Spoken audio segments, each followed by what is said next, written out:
Salam sejahtera Malaysia, selamat malam sekali lagi. Denyut nadi suara rakyat bergema di channel ini. Najib Razak dalam masalah besar kali ini.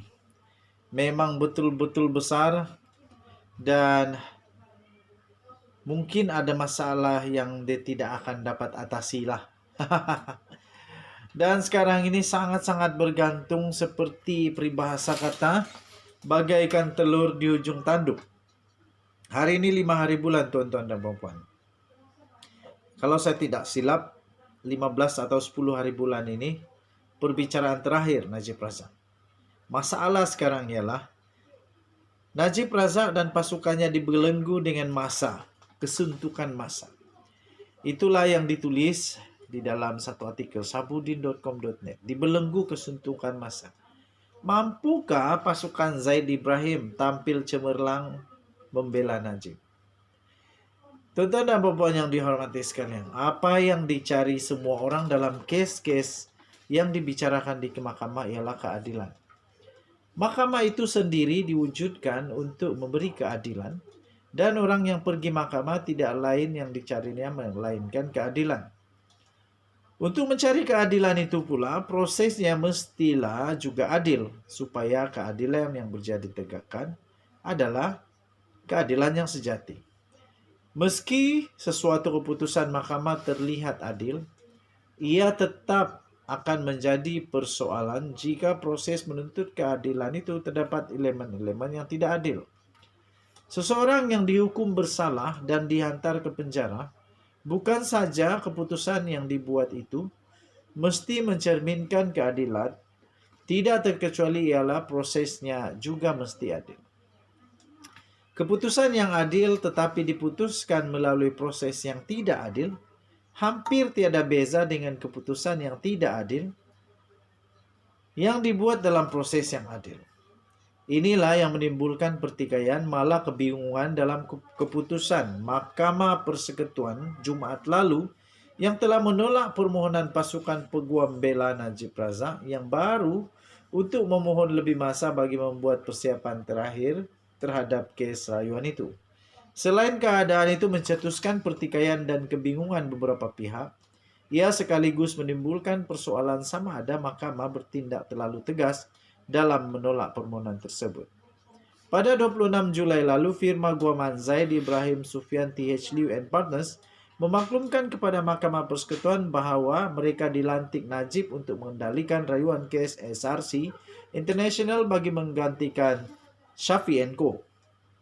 Sementara firma guaman yang diketahui oleh Zaid Ibrahim diberi lantikan, tetapi peguam veteran Hisham T. Pote dinamakan sebagai peguam bela utama yang mengetuai penghujahan di mahkamah untuk menggantikan Shafi Abdullah. Najib terpaksa melantik pasukan peguam bela baru untuk mengendalikan kes rayuan berikutan keputusan Mahkamah Tinggi yang telah menolak permohonan untuk melantik peguam diraja UK Queen Counsel Jonathan Leo, seorang pakar perundangan jenayah kola putih, untuk menjadi peguam bela utamanya dalam rayuan muktamad kes itu di Mahkamah Persekutuan. Sejurus selepas dilantik, firma guaman yang diketuai oleh Zaid itu segera menulis kepada mahkamah memohon penangguhan tarik rayuan sebelum itu yang telah ditetapkan pada 15 Ogos hingga 30 Ogos. 15 Ogos. Sekarang kita dah tahu 15 Ogos.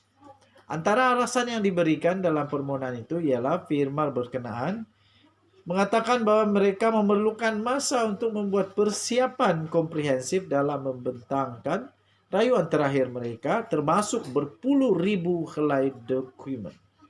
Berikutan permohonan penangguhan itu ditolak, firma guaman Zaid hanya mempunyai masa sekitar 3 minggu untuk membuat persiapan sebelum tarik perbicaraan rayuan bermula pada 15 Ogos ini. Soalan dia, mampukah Zaid dan pasukan peguamnya membuat persiapan yang komprehensif dan membentangkan hujah konkret bagi mencari keadilan dalam tempo yang relatif secara sangat terbatas itu? Mahkamah Persekutuan nampaknya menguruskan penjadwalan kes rayuan Najib ini dengan amat ketat, kata seorang peguam kanan sebagaimana yang dipetik daripada portal FMT. Keadaan ini memberikan gambaran salah seolah-olah mahkamah mau menyelesaikan case rayuan ini secara tergesa-gesa.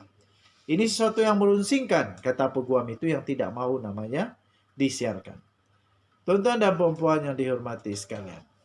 Dalam case Najib Razak, meskipun mungkin ramai yang mahu melihat beliau segera dihantar ke penjara, tetapi sebagaimana dalam semua case mahkamah yang lain, bukan saja keputusan yang dibuat itu mesti adil, proses dalam mencari keadilan itu juga hendaklah adil.